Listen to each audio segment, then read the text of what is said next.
Double engine की गाड़ी अच्छी चलती है। कई बार डबल इंजन हमारे यहाँ बड़ा चर्चित शब्द हो गया है। यहाँ का डबल इंजन जो एक दूसरे को फेल करने में लगा पड़ा हुआ है। राजस्थान ने जितना ज़रूरत है विकास की वो शायद उस तरह से नहीं हुआ है। अपने आप में बता रहा है कि मैं तो जवान हूँ, वो कहता है कि मैं तो बहुत सालों से नाव चला रहा हूँ, मेरा कुछ नहीं कोई बिगाड़ सकता। दो लोग लड़ रहे हैं और उनको लड़ाने वाले जो अब कबूतरबाजी का भी उदाहरण ले लीजिए, एक दूसरे की कबूतरबाजी हो रही है, लेकिन उसमें मज़ा इसलिए आता है ना, राजस्थान की धरती है, लाल हरी पीली धरती है, लोगों का पहनावा चमकदार है, खाना चटकदार है, तो लोगों को भी थोड़ा स्पाइसी तो चाहिए ना। कांग्रेस की मजबूरी है, वो उसमें नियंत्रण नहीं रख पाती है। तो सचिन पायलट हथियार लेके बैठे हुए हैं, वो काट रहे हैं, तब पूरी खेती कट जाए तब आप कहें कि नहीं नहीं अब खेत काटना बंद करो। आला कमान जो है वो सचिन पायलट को कब रोकेगा ये बहुत महत्वपूर्ण है। सचिन पायलट जो कर रहे हैं बहुत आगे की रणनीति को सोच के कर रहे हैं। वो पत्ता तो उनके पास में गुलाम बेगम बादशाही का है। राजस्थान में कांग्रेस की कश्ती भंवर में फंसी है और ये भंवर है वो जनता ने सौगात के रूप में कांग्रेस को नहीं दिया है। कांग्रेस को तो जनता ने राजस्थान के रेगिस्तान के अंदर ये कोशिश की थी कि वो सरकार चलाए, नदियां बहाए विकास की, लेकिन उनकी नाव है वो भंवर में फंसी है। उसके पीछे वजह ये कि खेवैया दो हैं, सचिन पायलट और अशोक गहलोत। इन दोनों की तकरार राजस्थान के अंदर किस हद तक आगे बढ़ गई है, राजस्थान के लोग तो इससे वाकिफ़ हैं, लेकिन राजस्थान के इस घटनाक्रम को पूरा देश किस रूप में देख रहा है, इसके बारे में दिलचस्प बात करने के लिए मेरे साथ में मौजूद हैं नवोदय टाइम्स पंजाब केसरी के संपादक हमारे साथ में अकु श्रीवास्तव जी मौजूद हैं। अकु जी, स्वागत है आपका जयपुर। जिस रूप में मैंने कहा कि राजस्थान के अंदर कांग्रेस की नाव है वो भंवर में, वो आज से नहीं पिछले 4.5 साल से, लेकिन ये घटनाक्रम है वो बताता है कि अब लगभग स्थिति ऐसी है कि किसी एक खवैया को उतरना पड़ेगा नाव से, अन्यथा नाव डूब जाएगी। ये परसेप्शन राजस्थान के अंदर बन रहा है। आप इसको किस तरह से देखते हैं दिल्ली में बैठ के? नहीं, दिल्ली में बैठ करके या देश में इधर उधर जब घूमते हैं बातचीत करते हैं तो भी मुझे तो कोई एक आदमी ऐसा नहीं मिलता जो ये कहता हो कि दो लोग नाव जो हैं बहुत कायदे से चला सकते हैं, जैसा कि आपने खेवैया का शब्द का इस्तेमाल किया।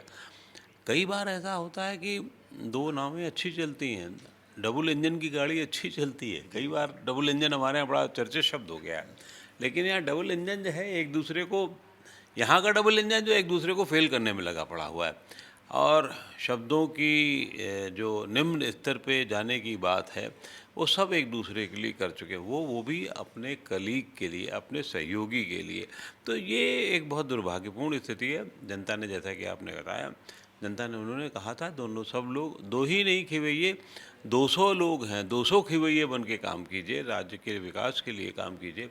राजस्थान ने जितना ज़रूरत है विकास की वो शायद उस तरह से नहीं हुआ है, और अगर उसको करना है तो बहुत सारे हाथ लगने की ज़रूरत थी।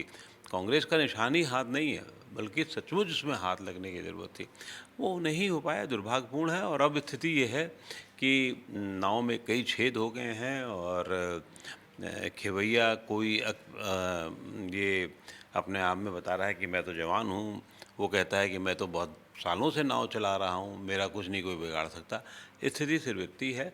और कांग्रेस के लिए दुर्भाग्यपूर्ण इसलिए, मैं दुर्भाग्यपूर्ण कह रहा हूँ कर्नाटक में जीत के बावजूद, इसलिए है कि अभी कोई तत्काल उस पर फैसला नहीं हो रहा है।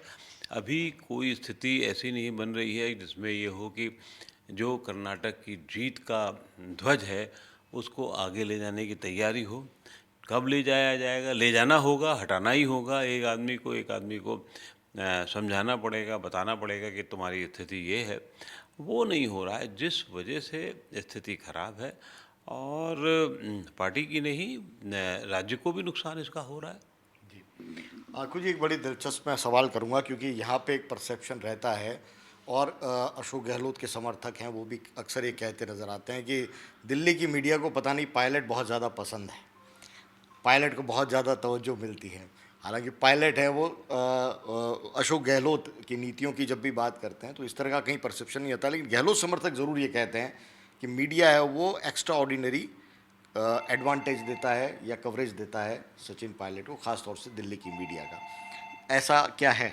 देखिए ऐसा है ना, दिल्ली की मीडिया आप राजस्थान में हैं इसलिए आप ऐसा सोच रहे हैं, लेकिन कहीं पे भी कुछ भी ऐसा होगा कि दो लगभग बराबर के कद्दावर नेता अगर लड़ेंगे, वो भी सत्तारूढ़ दल में, तो और सामने एक दूसरे को गाली बकेंगे, एक दूसरे को नीचा दिखाने की कोशिश करेंगे।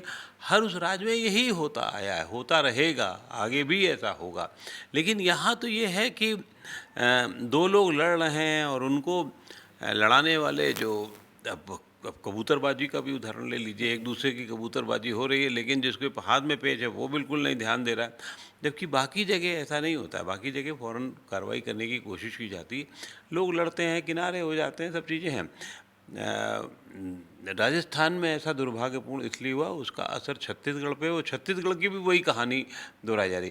छत्तीसगढ़ में क्योंकि दूसरा आदमी जो है वो बुजुर्ग के भैया है, तो वहाँ वो उल्टा है, यहाँ के हिसाब से वो उल्टा है। वो मजबूत भी है, जवान वाला, कंधे भी उसके मजबूत हैं, और जो विद्रोह करने की स्थिति में वो बुजुर्गवार हैं, राजा साहब अब कैसे इतनी लड़ाई लड़ेंगे, तो वो धीरे धीरे धीरे धीरे ऑटोमेटिकली किनारे हो जा रहे हैं। तो उसमें उसका कोई रोल नहीं है जो वहाँ जो केंद्र में बैठा है। केंद्र के अलावा वहाँ की स्थितियाँ ऐसी बनी कि छत्तीसगढ़ में स्थितियाँ अपने आप धीरे धीरे ठीक हो जाएंगी। राजस्थान में दूसरी स्थिति है।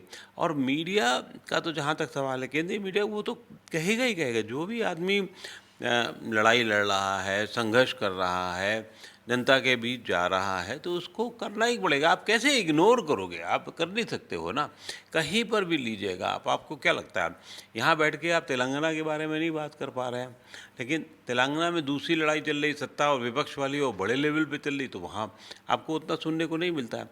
लेकिन अगर वही महाराष्ट्र में हो रहा था, तो महाराष्ट्र में तो आप सुन ही रहे थे ना कि शिंदे और उद्धव के बीच में क्या हुआ। वहाँ जब एकदम से तख्ता पलट की स्थिति हुई, तो अभी भी दोनों चीज़ें चलती रहती। तो या एनसीपी का जब मामला आया, चचा भतीजी का मामला जब आया, अजीत पवार और सुप्रिया का, तो वो दोनों लोगों की बात तो की गई ना, छोटे समय से हुई, क्योंकि उन्होंने अपना विवाद अपने आप में ठंडा कर लिया। लेकिन यहाँ तो सत्ता की लड़ाई, और लड़ाई लड़ाने का फार्मूला भी कितने दिए, तो वो केंद्र ने दिया था, इसलिए वो ऐसी दिक्कत है। और उसमें मज़ा इसलिए आता है ना, राजस्थान की धरती है, लाल हरी पीली धरती है, लोगों का पहनावा चमकदार है, खाना चटकदार है, तो लोगों को भी थोड़ा स्पाइसी तो चाहिए ना। स्पाइसी चाहिए। राजस्थान के अंदर खाने की तरह यहाँ की सियासत में क्या स्पाइसी है, इसकी खोज है, वो चलती रहती है। अक्कू जी, लेकिन आपने महाराष्ट्र का जिक्र किया। महाराष्ट्र में हमने देखा कि देवेंद्र फडणवीस सीएम थे, वो डिप्टी सीएम हो गए। बीजेपी ने एक फैसला लिया और उसको उन्होंने माना। कांग्रेस के अंदर क्या आपको बुनियादी फ़र्क नज़र आता है, कांग्रेस और बीजेपी में, जब सत्ता आती है और जब ओहदे जब दिए जाते हैं, तो दोनों में बुनियादी फ़र्क क्या है? क्या कांग्रेस है वो ओवर डेमोक्रेटिक हो जाती है अपने सिस्टम में? कांग्रेस जो है अतिरिक्त रूप से लोकतांत्रिकरण की तरफ नहीं जाती है। कांग्रेस की मजबूरी है, वो उसमें नियंत्रण नहीं रख पाती है। उसको लगता है कि इस आदमी के, अब अशोक गहलोत के खिलाफ वो कैसे कार्रवाई कर सकते थे? आज से 4 दिन पहले तक अशोक गहलोत अकेले बड़े मुख्यमंत्री थे जो केंद्र की सत्ता को भी फीड करते थे। केंद्र के हाईकमान को कांग्रेस चलाने में सबसे बड़ा योगदान था, तो कैसे उनके खिलाफ जा सकते थे? ये संभव नहीं है उनके लिए वो पूरा। उसी तरीके से छत्तीसगढ़ क्योंकि छोटा राज्य है, अपेक्षाकृत कम सुविधाएं हैं, संसाधन हैं, तो वहाँ एक अलग स्थिति थी। लेकिन दूसरा तरफ जब दूसरी पार्टियां होती हैं, चाहे छत्तीसगढ़ में, जैसे महाराष्ट्र का आपने उल्लेख किया, देवेंद्र फडणवीस का मामला है, तो देवेंद्र फडणवीस को बीजेपी आला कमान ने कह दिया कि तुमको उद्धव ठाकरे को हटाने के लिए एकनाथ शिंदे नाम के सज्जन के साथ में काम करना है और उनके नीचे काम करना है। मान लिया, उनको लगा कि पार्टी हित में ये है, दबे मन से माना। एक जो आदमी एक बार सत्ता में सीएम, क्या बड़ा सा हॉल, कमरा, रंगबाजी, नेतागिरी, पूरा गाड़ी, हवाई जहाज सब है जिसके पास में, वो कह रहे हैं ठीक है, मैं चलो ठीक है मंत्रालय जाता होंगे, प्रभावी मंत्रालय होंगे, जब जो चाहते हैं वो कर लेते होंगे। लेकिन वहाँ उनकी तो उन्होंने अपने आप को कम किया, कम करने में कोई पार्टी हित में दिक्कत नहीं। अब उसके नतीजे क्या आएंगे, क्या कैसे कर पा रहे हैं, ठीक कर पा रहे हैं, नहीं कर पा रहे हैं, ये अलग सवाल है। लेकिन वहाँ एक पार्टी का वो अगर नियम चला तो चला, ये है उसका। ये है वहाँ पर। पायलट की बात करते हैं क्योंकि राजस्थान के अंदर ये बिल्कुल हॉट टॉपिक बना हुआ है, पायलट और गहलोत के बीच में आखिर भविष्य क्या होगा। आप इतने चुनाव को आपने देखा है, विश्लेषण किया है, राजस्थान को लेकर क्या कोई अनुमान या कोई आप आसार देख पाते हैं कि राजस्थान की राजनीति में आने वाला वक्त किस रूप में होगा? मुझे तो जैसे मुझसे कर्नाटक में जब कहा जा रहा था क्या होगा, उल्टा पल्टी 87 से 85 से चल रही थी, तो मैं कभी कभी लगता था कि 1% वैसे वहाँ लग गया था कि कांग्रेस ही पलटने जा रही थी जो। लेकिन यहाँ तो मुझे 1% क्या, मतलब 0.0001% भी ऐसी स्थितियाँ नहीं नज़र आती हैं कि ये लगे कि हाँ ऐसा नहीं होने जा रहा है। जबकि अपनी तरीके से अशोक गहलोत कोशिश कर रहे हैं। सबसे बड़ी दिक्कत क्या है कि जितना वो करते हैं उनकी इमेज को काटने वाले वो खराब कर देते हैं लोग। ऐसा नहीं काम नहीं कर रहे हैं वो, लेकिन उनकी इमेज को कम करने वाली चीज़ें, बहुत सारी घटनाएं हो गई, बहुत सारे हादसे हो गए, बहुत सारी, चाहे वो राजस्थान प्रतियोगी परीक्षा हो या बाकी चीज़ें हों, वो हो गए जिससे उनको नुकसान होगा या होना तय है। और बाकी बचा कुचा नुकसान लेने के लिए वो हथिया लेके बैठे ही हुए हैं। सचिन पायलट, तो सचिन पायलट हथिया लेके बैठे हुए हैं, वो तो काट रहे हैं, अच्छे से काट रहे हैं। और दूसरे वाला जिसको जो कह सकता है कि नहीं नहीं फसल अभी काटने का समय नहीं हुआ है, तो वो उससे कुछ कह नहीं रहा है। तो जब वो कह नहीं रहा है, लेकिन आज नहीं कल जब आप बर्बादी हो जाए तब आप कहें कि हट जाओ, तब पूरी खेती कट जाए तब आप कहें कि नहीं नहीं अब खेत काटना बंद करो, तो फ़ायदा क्या होगा। कि इन आला कमान जो है वो सचिन पायलट को कब रोकेगा, ये बहुत महत्वपूर्ण है। दूसरा, सचिन पायलट के पास है क्या, इतनी बर्बादी हो चुकी है, आपसी बातचीत वहाँ रह नहीं सकते हैं, तो वो एक अपना आधार बनाने में जुटे पड़े हुए हैं। और उसका आधार की वजह से, अब वो आधार एक अलग पार्टी के तौर पर होता है, वो आधार किसी को अतिरिक्त सहयोग के तौर पर होता है, वो एक अलग सवाल है। और उसके लिए भी आपको बताऊँ, मैं आपको जो और रोचक मामला है वो ये है कि जो निकटवर्ती राज्य हैं, चाहे वो मध्य प्रदेश हो, सचिन पायलट जो हैं वो अलग तरीके से उनकी एक प्रभावी भूमिका है। नदी चंबल के आसपास के जितने राज्य हैं, चाहे मध्य प्रदेश का होगा, तो कहीं ना कहीं थोड़ा उनका वोट बैंक है। और वो वोट बैंक उनके रहेंगे अगर वो पार्टी में, तो फिर वो बाद में मध्य प्रदेश में भी कांग्रेस को नुकसान पहुंचाएगा। ये एक बड़ी बात है। तो सचिन पायलट पर कार्रवाई या कब होनी है ये बहुत महत्वपूर्ण है, क्योंकि उसका नुकसान जो है वो आगे तक जाएगा और बहुत दिक्कत होगी उनको, कांग्रेस को। एक आखिरी सवाल, कई युवा नेताओं को देखा हमने, ज्योतिरादित्य सिंधिया को देखा, जितेंद्र प्रसाद को देखा, मिलिंद देवड़ा को देखा, कांग्रेस से वो एक झटके में अलग हुए और दूसरी पार्टी में जा बैठे। ये जो संघर्ष का रास्ता सचिन पायलट ने चुना है, ये इसमें जोखिम कितनी आपको नज़र आती सचिन पायलट के लिहाज से, और उनकी आगे की राजनीति को आप किस रूप से आंक रहे हैं? आप देखिए, ऐसा है ना, सचिन पायलट जो कर रहे हैं बहुत आगे की रणनीति को सोच के कर रहे हैं।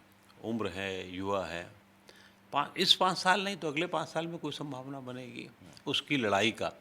और वो भी नहीं होगी तो केकर जो जिस तरीके से कर्नाटक में अभी तक कुमार स्वामी हुआ करते, तो वो तो हो ही सकते हैं। वो उसकी पूरी संभावना उनके पास में, वो पत्ता तो उनके पास में गुलाम बेगम बादशाही का है। तो वो किंग मेकर बनने की स्थिति तो है उनके। कैसे होती है, क्या होती है, ये वक्त बताएगा। हो सकता है इस बार ना हो, इस बार हो सकता है कुछ एक बड़ी चीज़ हो जाए, लेकिन अगले, क्योंकि ताकत जैसे जैसे वो बढ़ाएंगे अपनी, उसका फर्क। बाकी 3 आपने नाम लिए हैं, वो क्या आपको लगता है कि अब आगे की राजनीति में कहाँ न दिख रहे हैं? तो उनको बीजेपी में लगने के लिए या किसी और दल में रहने के लिए, वहाँ साबित करने के लिए समय लग सकता है। जैसे कि आपको असम में हेमंत बिश्वा शर्मा ने 5 साल में अपने आप को साबित किया, डंके की चोट पे कांग्रेस से बाहर आए, निकले, अपने एग्रेशन में काम किया और वो सत्ता पा ली उन्होंने। पश्चिम बंगाल में है, अधिकारी हैं, शुभेंदु अधिकारी, निकले, लड़े, अभी भी ऐसे लड़ रहे हैं तो किसी मुख्यमंत्री से कम नहीं है। सिंधिया हैं, तो बहुत तेज नहीं है, एग्रेशन नहीं है, लेकिन वहाँ घुटने से थोड़ा ठीक रह गए। हाँ, जतिन की बात आपने की है, जितिन प्रसाद की, तो वो ठीक है, मंत्री पद पर आ गए, अपना खुश हैं, अपना काम धंधा कर रहे हैं बैठ करके, तो यहाँ तो अब वो अलग अलग हर आदमी की रणनीति है, बट इनकी रणनीति अभी की नहीं है, आगे के सालों की है। इसीलिए वो बार बार वो सभाओं में कहते हैं, सचिन 40 साल हमने इस पार्टी को दिए, हमारे परिवार ने दिए, तो वो उस 40 को 45 कर लेंगे, क्या फ़र्क पड़ता है, लेकिन अभी उनके पास समय काफ़ी है। बहुत बहुत शुक्रिया। हमारे साथ में कुश श्रीवास्तव जी जुड़ रहे थे और इस राजस्थान के घटनाक्रम पर दिल्ली के अंदर जर्नलिस्ट हैं, वो क्या नज़रिया रखते हैं, आपके ज़रिए हमने जाना।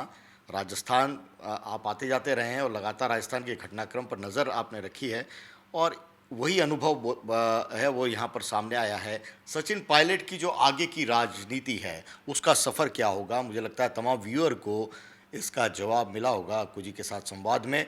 आपकी राय क्या है कमेंट बॉक्स में ज़रूर लिखिए। अगर आप फेसबुक पेज पर देख रहे हैं तो लाइक कीजिए, शेयर कीजिए, कमेंट कीजिए, इस बातचीत का हिस्सा बनिए।